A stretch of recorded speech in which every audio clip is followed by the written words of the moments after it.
제가 어렸을 때는 학교에서 종종 그런 조사를 했습니다. 내가 가장 존경하는 사람이 누구냐? 이런 조사를 종종 했었습니다. 여러분들도 그런 기억이 있지요? 그럴 때 뭐라고 대답하셨습니까? 거의 대부분이 정해져 있죠. 이순신 장군, 세종대왕, 그죠? 링컨, 또 뭐 박정희 대통령, 뭐 이런 이제 사람들이 거의 한반에서 이렇게 조사를 하면 요 안에 거의 대부분이 다 들어있는 그런 모습들이 있습니다. 아마도 그때는 유명한 사람들로 이렇게 알려진 사람들이, 또 아는 사람들이 아마도 그것밖에 없는 거죠. 그렇기 때문에 그런 사람들을 가장 존경한다, 뭐 이렇게 대답한 것이 아닌가, 그런 생각을 해봅니다. 그런데 요즘은 그렇지 않죠. 요즘은 우리 학생들한테도 마찬가지로 누구를 가장 존경하냐 이렇게 얘기하면, 또 우리 젊은 사람들에게도 누구를 가장 존경하냐 이렇게 물어보면 옛날에 대답한 것처럼 이렇게 일률적으로 이렇게 대답하지 않는 것을 보게 됩니다. 요즘은 한류가 큰 유행이지요. 그래서 영화, 드라마, 유행가 이런 것의 주인공 또는 가수, 이런 사람들이 존경의, 존중의 대상이 되는 이런 모습들이 있지요. 뿐만 아니라 요즘은 새로운 아이템으로 큰 성공을 행하는 그런 사람들이 많이 있습니다.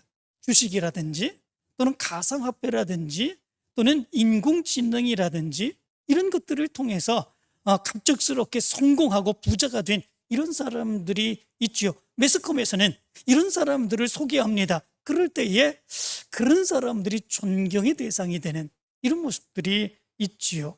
또 어떤 사람들은 뭐 힘 있는 사람들, 권력 가진 그런 사람들을 존경한다 얘기하기도 합니다. 여러분들은 어떤 사람을 존경하는지요? 우리가 가만히 생각을 해보면 세상 사람들은 이런 사람들을 존경할 수 있습니다. 힘 있는 사람들, 성공한 사람들, 유명한 사람들, 인기 있는 사람들. 세상 사람들은 이런 사람들이 존경의 대상이 되는 이런 모습들이 있죠. 그런데 우리는 하나님을 믿는 사람입니다. 예수 그리스도를 믿는 사람입니다. 그리고 하나님의 말씀대로 살아가고자 하는 그런 사람들입니다. 그렇다면 세상 사람들이 갖고 있는 기준 같은 그 기준을 가지고 우리가 바라봐서는 안 되죠. 새로운 뭔가 다른 기준이 있어야 되겠다 생각하지 않습니까? 그러면 우리 믿음의 사람들은 어떤 사람들을 가장 존중히 여기고 그리고 존경하는 그런 모습들이 있어야 될까?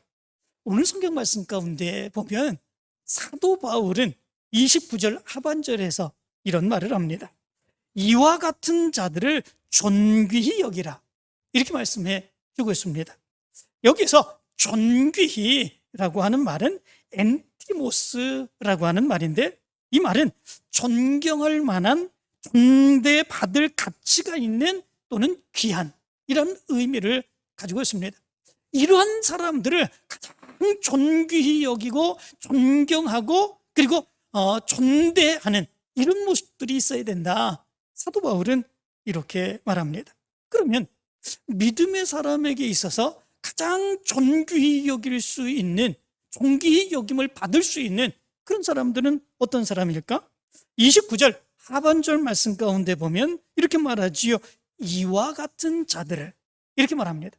이와 같은 자들을 존귀히 여겨라. 그러면 이와 같은 사람들은 누구를 말해 주겠습니까? 25절의 말씀 가운데 보면 이렇게 말합니다.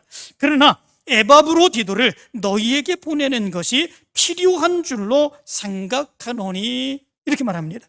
여기에서 에바브로디도를 사도 바울이 빌립보 교회에 이야기를 합니다. 그리고 바로 이러한 사람들을, 이렇게 에바브로와 같은 그런 사람들을 존귀히 여기는 그런 모습들이 있어야 된다 말씀해 주고 있는 것을 보게 됩니다. 그렇다면 이 에바브로디도라고 하는 사람은 어떤 사람이겠습니까? 로마의 신화, 로마 신화에 보면 미의 여신이 있죠. 그 미의 여신이 누구이겠습니까? 비너스죠. 그 비너스를 그리스 신화에 보면 다른 이름으로 그렇게 이야기를 하죠. 이 그리스 신화에 보면 미의 여신은 누구이겠습니까? 아프로디테라고 하는 여신입니다. 어떤 사람은 이렇게 얘기합니다. 왜 그의 이름이 아프로디테냐? 앞으로 봐도 아름답고 뒤로 봐도 아름답고 그래서 아프로디테다, 이렇게 얘기하는 사람도 있습니다. 아무튼 가장 아름다운 여신, 그 여신의 이름이 그리스 신화에 보면 아프로디테입니다. 그런데 이 아프로디테라고 하는 여신의 이름에서 나온 그런 이름이 있는데 그 이름이 뭐냐면 에바브로디도입니다. 이 에바브로디도라고 하는 이름의 의미는 아프로디테의 사랑을 받는 자 또는 매력 또는 존귀한, 이런 의미를 가지고 있습니다.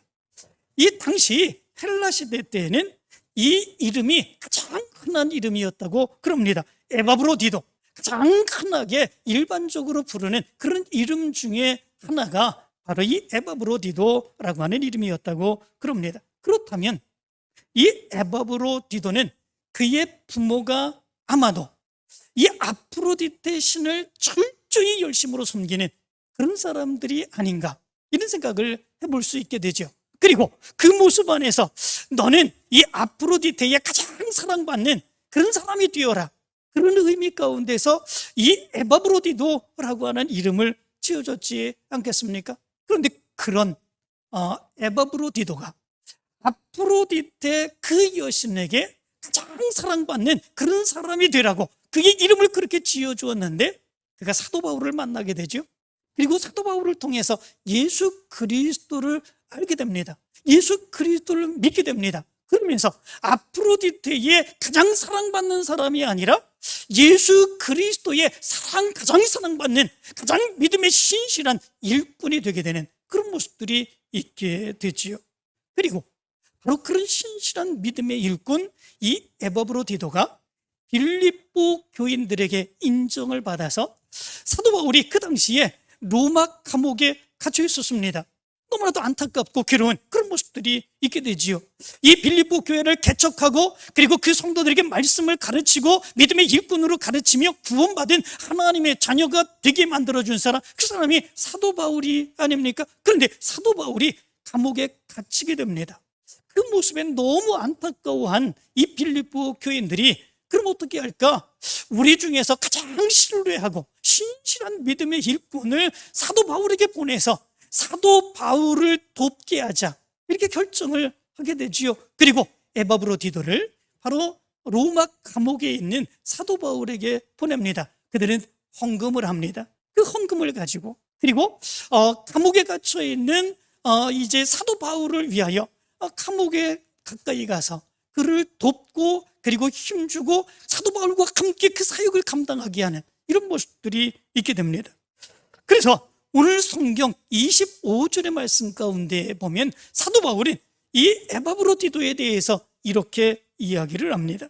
그는 나의 형제요, 함께 수고하고 함께 군사된 자요, 너희 사자로 내가 쓸 것을 돕는 자라.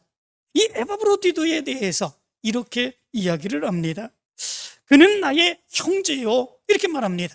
형제라고 하는 의미가 무엇입니까? 이건 피를 나눈 형제를 얘기하는 것은 아니죠. 복음 증거하는 사역에 있어서 함께 한 마음이 되어서 열심으로 사역을 감당한 사람, 그런 사람을 바로 형제라 이렇게 얘기를 합니다. 예수님께서도 그렇게 말씀을 하였지요. 마태복음 12장에 나온 말씀 가운데 보면 누가 내 어머니이며 내 동생들이냐? 나의 어머니와 나의 동생들을 보라. 누구든지 하늘에 계신 내 아버지의 뜻대로 하는 자가 내 형제요 자매요 어머니이니라, 이렇게 말씀을 합니다. 예수 그리스도의 뜻대로 하나님의 말씀을 증거하며 살아가는 사람들, 그런 사람들이 형제고 자매다, 이렇게 말씀해 주고 있습니다. 이 에바브로디도는 사도 바울과 함께 마음을 합하여 함께 예수 그리스도의 복음을 증거하는 그 사역에 전력을 다했던 그런 모습들이 있었다 말씀해 주고 있습니다. 뿐만 아니라 바울과 함께 수고한 사람이라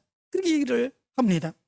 함께 수고하고, 이 수고한다고 하는 말은 시네르곤이라고 하는 말인데, 이 말은 함께 일하는 또는 동역자라고 하는 의미를 가지고 있습니다. 사실은 사도 바울이 감옥에 갇혀 있습니다. 그 사역의 모습이 굉장히 제한이 된 그런 모습들이 있고, 그리고 그를 돕는다고 하는 것은 많이 힘들고 어려운 일이 동반된 그런 모습들이 있게 되지요. 그렇다면 일반 사람들은 어떻겠습니까? 그런 일을 감당한다고 하는 거, 그거 쉽지 않지요. 그렇기 때문에 나는 너무 힘들어서 그만두겠다, 이렇게 얘기할 수 있는 그런 모습들이 있는데, 에바브로디도는 그렇게 행하지 않았다라고 하는 거죠. 아무리 힘들고 어려운 그런 모습이 있다고 할지라도 그럼에도 불구하고 그 어려움과 힘든과 그 모든 일에 함께하는 이런 모습들이 있었다, 이렇게 말씀해 주고 있습니다. 뿐만 아니라 바울과 함께 군사된 자라, 이렇게 얘기를 합니다. 함께 군사된 자요. 이 군사는 뭐 하는 사람입니까? 싸우는 사람입니다. 다시 말하면 복음을 증거하고 하나님의 사역을 감당해 나갈 때에 사도 바울을 대적하고 복음에 증거하는 그 모습을 대적하는 그런 사람들이 얼마나 많이 있습니까? 그런데 그걸 피하지 않습니다. 오히려 당당하게 맞습니다. 영적으로 싸워가는 그런 모습들이 있습니다. 에바브로디도가 바로 그런 사역을 감당했다고 하는 것이지요. 뿐만 아니라 빌립보 교회로부터 사도 바울 도우라고 보냄을 받은 자다, 이렇게 말씀해 주고 있습니다. 너희 사자라, 이렇게 말씀해 주고 있죠. 사자라고 하는 말이 무슨 말이겠습니까? 이것이 아포스톨로스라고 하는 말인데, 보냄을 받은 자 또는 전달자라고 하는 의미를 가지고 있습니다. 빌립보 교회 성도들이 그들의 마음, 그들의 사랑, 그들의 물질, 이런 것들을 다 모아서 사도 바울에게 보내서 사도 바울을 위로하고, 그리고 더 담대하게 사역을 감당할 수 있도록 돕는 자로 보내준 사람, 그 사람이 바로 이 에바브로디도다라고 하는 것입니다. 뿐만 아니라 바울의 쓸 것을 돕는 자였다, 이렇게 말씀해 주고 있습니다. 이 돕는 자라고 하는 말은 레이트루고스라고 하는 말인데, 이 말은 섬기는 자라고 하는 말입니다. 사도 바울을 섬기도록 보낸 그런 사람이었다. 사도 바울은 이 에바브로디도에 대해서 이렇게 이야기를 합니다. 이 에바브로디도는 나의 형제이고, 그리고 함께 수고한 사람이었고, 함께 군사된 사람이었고, 그리고 너희의 사자고, 나를 위해서 쓸 것을 도와주는 그런 사람이었다. 내가 이 에바브로디도를 통해서 이렇게 많은 도움을 받았다라고 하는 것을 이야기해 주고 있는 것을 보게 됩니다. 그런데 문제가 생기게 됩니다. 이렇게 처음에는 에바브로디도가 사도 바울에 대해서 전적인 협력을 하고 돕고, 그리고 함께 힘을 돋태는 이런 사역을 감당하게 됩니다. 그런데 사도 바울을 돕는 그런 과정 가운데서 그의 육체가 점점 쇠약해져 갑니다. 건강이 나빠져 가게 됩니다. 그리고 정말 자기가 심지어 죽을 위기에 봉착하게 되는 이런 모습들이 있게 됩니다. 빌립보 교인들이 사도 바울을 도우라고 보내준 그런 사람인데, 오히려 사도 바울을 돕기는커녕 사도 바울의 걱정과 근심이 되게는 오히려 사도 바울보다 더 육체의 곤란이 더 심하게 되는 이런 안타까움의 모습이 나타나고 있는 것을 보게 됩니다. 그래서 26절의 말씀 가운데 보면 이렇게 말합니다. 그가 너희 무리를 간절히 사모하고 자기가 병든 것을 너희가 들은 줄 알고 심히 근심한지라, 이렇게 말합니다. 너무 심하게 이 에바브로디도가 육체의 질병을 앓고 고통을 받고 있는 그런 모습들이 있습니다. 사도 바울을 도우라고 보낸 그런 사람이었었는데 오히려 사도 바울에게 걸림이 되는 그런 모습들이 있게 되었던 거지요. 그런데 그 소식이 이 빌립보 교인들에게 알려지게 되죠. 그 모습 안에서 이 에바브로디도는 더 마음이 안타까워하고 괴로워하고 고통스러워하고 근심하게 되는 이런 모습들이 있게 됩니다. 빌립보 교인들이 나를 얼마나 신뢰하고 나에게 그들이 해야 될 모든 일들 다 맡겼는데 저들에게 걱정이 되고 저들에게 근심이 되고 저들이 실망이 되는 그런 모습들이 내가 되었으면 어떻게 될까? 그 모습 안에서 에바브로디도는 오히려 자기의 육체가 아픈 것, 괴로운 것, 그거 생각하지 않냐고 그것 때문에 더 염려하며 근심하는 이 모습이 에바브로디도의 모습 가운데 있게 된 것을 보게 됩니다. 그런데 하나님이 역사해 주시죠. 하나님의 놀라운 능력의 역사로 역사해 주셔서 이 에바브로디도의 육체의 질병이 깨끗하게 낫게 되는 그런 모습들이 있게 됩니다. 그리고 27절의 말씀 가운데 보면 사도 바울은 이렇게 말합니다. 그가 병두로 죽게 되었으나 하나님이 그를 긍휼히 여기셨고 그뿐 아니라 또 나를 긍휼히 여기사 내 근심 위에 근심을 면하게 하셨느니라. 이렇게 말씀해 주고 있습니다. 이 모습이 사도 바울에게 얼마나 큰 근심이 되었는지, 그가 병들어 죽게 될 정도가 되었었던 그런 모습들이 있었다라고 하는 것입니다. 그러나 그럼에도 불구하고 하나님이 그를 구해 주시죠. 그를 회복시켜 주시죠. 하나님의 놀라운 능력의 역사를 부어 주시지요. 그리고 이 모습 안에서 사도 바울은 29절에서 이렇게 이야기를 합니다. 이러므로 너희가 주 안에서 모든 기쁨으로 그를 영접하고 또 이와 같은 자들을 존귀히 여겨라. 이렇게 말씀해 주고 있습니다. 오히려 사도 바울에게 있어서 근심이 더하게 만들었던, 오히려 더 사역의 모습에서 걸림돌이 될 뻔했던 이 에바브로디도, 그런데 이런 사람을 더 존귀히 여기는 그런 모습들이 있어야 된다. 사도 바울이 그렇게 얘기를 합니다. 그리고 부연 설명하면서 30절에서 이렇게 말합니다. 그가 그리스도의 일을 위하여 죽기에 이르러도 자기 목숨을 돌보지 아니한 것은 나를 섬기는 너희의 일에 부족함을 채우려 함이니라. 이렇게 말합니다. 그리스도를 위하여 죽기를 각오하고 결심을 내었다라고 하는 것이죠. 그런데 그것뿐만이 아니라 나를 섬기는 너희의 일에 부족함을 채우려 함이라. 이렇게 말씀해 주고 있습니다. 이것에 대해서 사번역 성경은 이렇게 번역을 합니다. 나를 위해서 여러분이 다하지 못한 봉사를 채우려고 자기 목숨을 아끼지 않은 사람이기 때문입니다. 이렇게 번역을 합니다. 사도 바울을 돕는 일에 빌립보 교회 성도들을 대신해서 그 사역을 감당하기로 보냄을 받은 사람 아니겠습니까? 그렇기에 이 에바브로디도는 자기의 책임을 가지고 더 열심으로 자기 목숨을 가리지 아니하고 열심으로 사역을 감당한 그런 모습들이 있었다라고 하는 거죠. 이 모습에 대해서 너희들은 이런 사람을 존귀히 여길 수 있는 그런 모습들이 있어야 된다. 사도 바울은 이렇게 얘기를 해주고 있습니다. 그렇다면 이 모습을 가만히 생각을 해보면 지금 우리 믿음의 사람들에게 있어서 우리 함께 신앙의 삶을 살아가는 그런 성도들 가운데 어떤 사람들을 존귀히 여기고 존경해야 될까라고 하는 것 깨달을 수 있지 않겠습니까? 세상 사람들은 많이 가진 사람을 존경합니다. 또 많이 이룬 사람을, 성공한 사람을, 많이 배운 사람을, 물질이 많은 가진 사람을, 힘 있는 사람을, 인기 있는 사람을, 이런 사람들을 존경하는 그런 모습들이 있습니다. 그러나 우리 믿음의 사람들은 그런 사람들이 존귀히 여기고 존경할 그런 대상들이 아니다라고 하는 거죠. 어떤 사람들이 존귀히 여기는 그런 대상이 되어야 된다라고 하는 것입니까? 에바브로디도와 같은 이런 사람들을 우리가 가장 존경하고 존귀히 여길 줄 아는 이런 모습들이 있어야 된다라고 하는 것입니다. 그렇다면 에바브로디도와 같은 그런 사람들은 어떤 사람들이겠습니까? 지금까지 에바브로디도에 대해서 말씀을 드렸습니다. 그런 사람들의 모습이 어떤 모습들이겠습니까? 먼저는 자기에게 맡겨주신 귀한 사역, 그 사역을 책임 있게 감당할 수 있는 사람, 이런 사람들이 믿음의 사람들에게 있어서 가장 존귀히 여김을 받을 수 있는 그런 사람들이 아닌가라고 하는 거지요. 자기에게 맡겨진 사역 최선을 다하여 감당하는 사람, 이런 사람들을 존경할 수 있어야 된다라고 하는 거지요.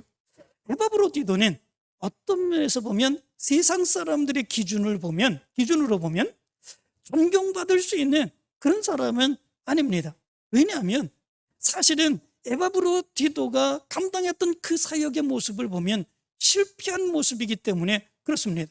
빌립보 교회 성도들이 무엇하러 이 에바브로디도를 사도 바울에게 보낸 것입니까? 자기들 대신해서 사도 바울을 섬기고 그리고 도와주고 함께 사역을 감당하라고 보낸 거 아니겠습니까? 그런데 그렇게 행하지 못하고 오히려 자기가 더 덜컥 죽을 위기에 봉착하게 되고 사도 바울을 근심하게 하고 걱정하게 하고 더 걸림돌이 되게 만드는 이런 모습들이 바로 이 에바브로디도의 모습 가운데 있지 않습니까? 세상 사람들의 기준에 보면 이거는 존경받을 수 있는, 존중받을 수 있는 그런 사람의 모습이 아닙니다. 세상 사람들은 결과를 중요하게 여깁니다.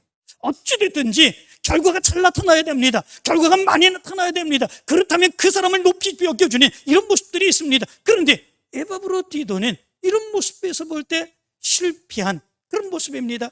제대로 사역을 감당하지 못한 그런 모습입니다. 그렇지만 우리 믿음의 사람들의 기준으로 보면 이런 사람이 오히려 더 존귀히 여김을 받고 높임받을 수 있는 그런 사람의 모습임을 사도 바울은 얘기 주고 있는 것을 보게 됩니다. 무엇 때문에 그렇습니까? 비록 결과는 그렇게 나타나지 못했지만 그럼에도 불구하고 그가 맡겨준 귀한 사역을 감당하기 위해 애쓰고 수고하고 최선을 다하고 자기 목숨을 다 바쳐서 끝까지 그 사역을 감당하기를 열망하고, 그리고 그것을 다 감당하지 못할까 염려하고 걱정하고 근심하는 바로 그 모습이 바로 에바브로디도의 모습이기 때문에 그렇습니다.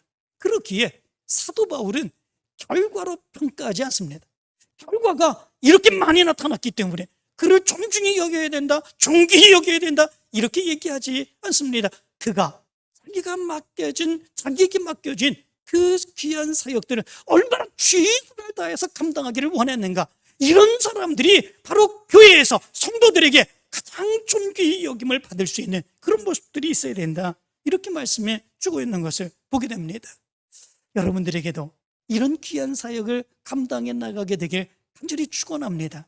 때로는 우리가 신앙생활 하다 보면 아플 수 있습니다. 힘들 수 있습니다. 내 사정이 생길 수 있습니다. 그렇기에 그 사역을 온전하게 감당하지 못할 수도 있습니다. 그러나 그런 모습 가운데서도 그가 포기하는 것이 아니라, 그 관두는 것이 아니라, 그렇게 하지 않겠다고 하는 것이 아니라, 그럼에도 불구하고 안타깝게 그것을 감당하지 못하는 그 안타까움을 가지고 기도하고 협력하고 그리고 함께 하기를 원하는 바로 이런 모습들이 있을 때, 바로 이 모습을 바라보면서 믿음의 사람들은 그를 높여주고 인정해주고 존귀하게 여길 수 있는 그런 모습들이 있어야 된다라고 하는 것입니다. 여러분들에게 이런 에바브로디도와 같은 모습이 있게 되길 간절히 축원합니다. 두 번째 모습이 있습니다. 우리 믿음의 사람들에게 존귀히 여길 수 있는 그 모습은 어떤 것일까? 그것은 교회와 성도들을 자기 몸보다도 더 간절히 사모하는 성도들의 모습이다 라고 하는 것입니다. 26절에 보면 에바브로디도에 대해서 이렇게 말합니다. 그가 너희 무리를 간절히 사모하고, 이렇게 말씀해 주고 있습니다. 여기 너희 무리는 누구를 얘기합니까? 빌립보 교회 성도들을 의미해 주고 있지요. 그런데 간절히 사모했다, 이렇게 말씀해 주고 있습니다. 이 사모한다라고 하는 말은 에피포데오라고 하는 말인데, 이 말은 강렬한 열망을 갖다라고 하는 의미를 가지고 있습니다. 이 말의 의미는 갓난아이가 엄마의 젖을 찾고 그 엄마의 젖을 먹기 위해서 그렇게 부르짖는 그 모습, 이 모습을 여기서 에피포데오라고 이야기를 합니다. 그 정도로 사모하는 모습이 있다라고 하는 거죠. 그런데 이 에바브로디도는 누구에 대해서, 어느 것에 대해서 그런 강렬한 열망과 사모함을 가지고 그렇게 찾고 있습니까? 바로 이 모습에 대해서 교회, 빌립보 교회 성도들에 대해서 그렇게 했다라고 말씀해 주고 있습니다. 26절 후반절의 말씀 가운데 보면 이렇게 말합니다. 자기가 병든 것을 너희가 들은 줄을 알고 심히 근심한지라, 이렇게 말씀해 주고 있습니다. 그 교회를 너무나도 사랑합니다. 그 성도들을 너무나도 사랑합니다. 그 성도들이 자기를 왜 보냈는 줄 압니다. 그리고 그 성도들을 기쁨에게 해주기 위해서 그가 어떻게 해야 되는지를 압니다. 그런데 그의 육체가 질병이 걸렸습니다. 거의 죽을 지경에 다다르게 되는 그런 모습들이 있었습니다. 그 모습에 대해서 포기하고 아무것도 하고 있는 것이 아니라 그 모습 안에서 그 교회를 위하여, 성도들을 위하여 걱정시키면 어떻게 할까, 실망하게 하면 어떻게 될까, 그의 마음속에는 오히려 자기의 육체에 대해서 안타깝게 여기는 그 모습이 아니라 교회와 성도들이 걱정하고 근심하고 실망할까, 그것을 더 걱정하는 이런 모습들이 에바브로디도의 모습 가운데 있게 되었다라고 하는 거죠. 사도 바울은 이런 마음과 이런 믿음으로 사역을 감당하는 사람들, 이런 사람들이 교회에서 성도들에게 존귀히 여김을 받고 존경받을 수 있는 그런 모습들이 있어야 된다 말씀해 주고 있습니다. 왜 그렇겠습니까? 바로 그 모습이 예수 그리스도께서 사역을 감당했던 그 모습이기 때문에 그렇습니다. 예수 그리스도께서도 그랬지 않았습니까? 예수님께서 자기의 몸 아프고 괴로운 거 그 모습 생각하셨습니까? 그렇지 않았습니까? 그렇지 않았습니다. 그럼에도 불구하고 십자가에 달려 죽으시고 피를 흘리며 죽으시는 그 모습 가운데서도 한 영혼이 구원받는 일을 위하여 자기의 몸을 내어주시는 바로 그 사역의 모습이 예수님의 모습 가운데 있었지 않았습니까? 사도 바울도 그랬습니다. 예수 그리스도를 만나고 난 뒤에 자기의 모든 것을 다 배설물처럼 버렸습니다. 한 영혼을 구원하기 위해서 자기의 모든 것을 허비하고 또 허비했습니다. 그리고 한 영혼이 구원되고 교회가 세워지는 그 모습을 보면 큰 기쁨을 가지고 하나님께 영광 돌리는 그 모습이 있었습니다. 이 모습이 믿음의 사람들이 가장 귀하게 여기는 그런 모습이지요. 바로 에바브로디도의 모습에서 이런 모습이 나타났습니다. 우리 믿음의 사람들의 모습에서도 바로 이런 모습들이 나타나야 되는 거지요. 교회를 사랑합니다. 그리고 교회에서 사역을 감당하는 성도들을 사랑합니다. 그리고 저들에게 실망을 시키지 않기 위하여 저들이 기대하고 있다면 그 기대에 대해서 더 열심으로 감당하기를 원하는 그런 모습을 가지고 사역을 감당할 수 있는 모습들, 이것이 우리 성도들의 모습이 될 수 있어야 된다라고 하는 것입니다. 여러분들에게도 이런 사역의 모습이 있게 되길 간절히 축원합니다. 여러분들에게 교회가 가장 사랑스러운 그런 모습들이 되기를 간절히 원합니다. 여러분들에게 우리 성도들이 가장 사랑스러운 모습이 되기를 간절히 원합니다. 성도들이 이해하고 받아들이고 성도들과 함께 사역을 감당하고 그 모습이 가장 큰 기쁨이 될 수 있는 여러분들의 모습이 되기를 간절히 축원합니다. 이런 성도들이 존귀히 여김을 받으며 존중받을 수 있는 성도들의 모습입니다. 그리고 마지막 세 번째 모습입니다. 그 모습은 내가 감당하지 못하는 그 사역을 대신 맡아서 사역을 감당해 줄 수 있는 성도들, 이런 성도들이 가장 존귀히 여김을 받을 수 있는 그런 성도들이다 라고 하는 거지요. 이 빌립보 교회가 에바브로디도를 사도 바울에게 보낸 그 이유는 무엇이겠습니까? 사도 바울을 사랑하기 때문이지요. 사도 바울이 감옥에서 고통받는 거 안타까워하는 그런 모습들이기 때문에 그렇지요. 그런데 자기는 갈 수 없습니다. 여러 가지 형편상, 그리고 여러 가지 이유상, 시간상 자기가 행하는 것들 가운데서 다 자기네들이 다 갈 수 없습니다. 그렇기에 자기들 대신해서 사도 바울에게 가서 사도 바울에게 자기 대신으로 사역을 감당할 사람을 보내주는 그런 모습들이 있게 된 거지요. 에바브로디도는 그 마음을 알았습니다. 이 빌립보 교회 성도들의 그 마음을 다 담당하고 이제 에바브로디도는 로마 감옥에 있는 사도 바울에게 가서 사도 바울에게 헌신적으로 그 사역을 감당하는 이런 모습들이 있게 되었습니다. 바로 그 모습이 얼마나 큰지, 자기의 육체가 해함을 받고 고통을 받고 거의 죽을 지경이 되는 그런 상황 가운데서도 바로 그 사역을 내가 대신 감당하고 더 열심으로 감당하여서 그들의 기대에 부응해야 된다라고 하는 그 마음을 가지고 그 사역을 감당했던 것을 보게 됩니다. 에바브로디도의 그 사역은 대신 사역을 감당하는 그런 사역이었습니다. 빌립보 교회 성도들의 많은 성도들의 기대와 그리고 원한, 사랑, 이 모든 마음을 가지고 대신 빌립보 교회 성도들의 그 사역을 대신 감당해 주는 그런 사역이었습니다. 빌립보 교회 성도들의 입장에서 볼 때에 에바브로디도가 그 사역을 감당해 줌으로 인하여 얼마나 기뻤겠습니까? 내가 가서 사역을 감당해야 되는데, 내가 가서 돌봐드려야 되는데, 내가 가서 헌신해야 되는데, 그런데 내가 갈 수 있는 형편이 아닙니다. 사정이 그렇지 않습니다. 그런데 에바브로디도가 가가지고 전적인 그런 모습으로 그 사역을, 목숨을 아까워하지 않고 그 사역을 감당합니다. 그렇다면 그런 사람들의 모습을 보고 얼마나 기쁘고 얼마나 감사한 그런 모습들이 있겠습니까? 그런데 우리의 모습 가운데도 그런 모습들이 있지 않습니까?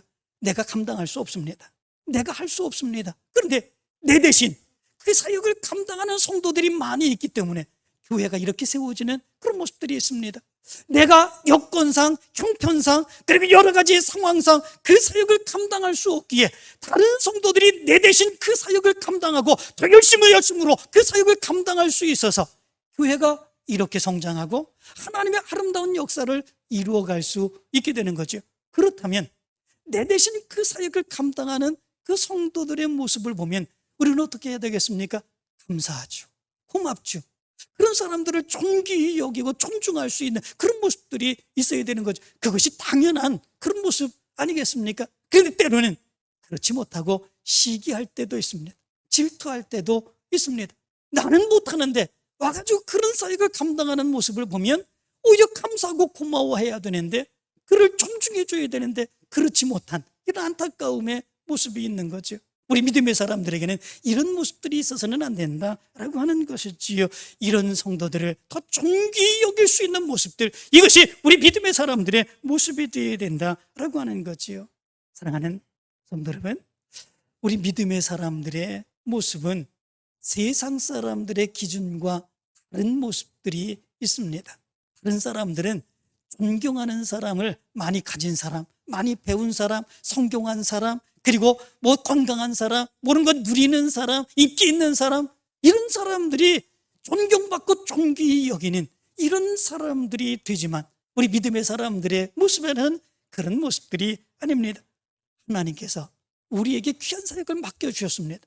그 맡겨주신 귀한 사역 최선을 다해서 감당하는 그런 사람의 모습이 정말로 존귀히 여길 수 있는 그런 사람의 모습입니다. 교회와 성도들을 간절히 사랑하고 사모하는 그런 사람이 정말로 존귀히 여김을 받을 수 있는 그런 사람입니다. 자기가 감당하지 못한 그 사역, 그렇지만 자기 목숨까지 내어놓고 그 사역을 감당해 나가는 그런 사람들, 바로 그런 성도들이 존귀히 여김을 받을 수 있는 그런 성도들입니다.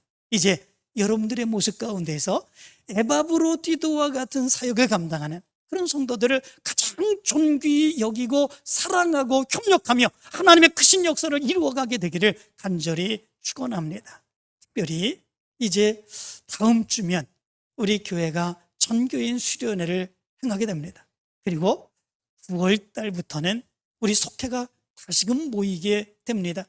9월 달부터 후반기의 사역을 감당해 나갑니다. 이제 이 에바브로디도와 같은 이 사역을 감당해서 존귀히 여김을 받을 수 있는 성도로서 그 사역을 감당하고 하나님의 큰 역사를 이루어갈 수 있는 교회와 성도들이 되기를 간절히 축원합니다.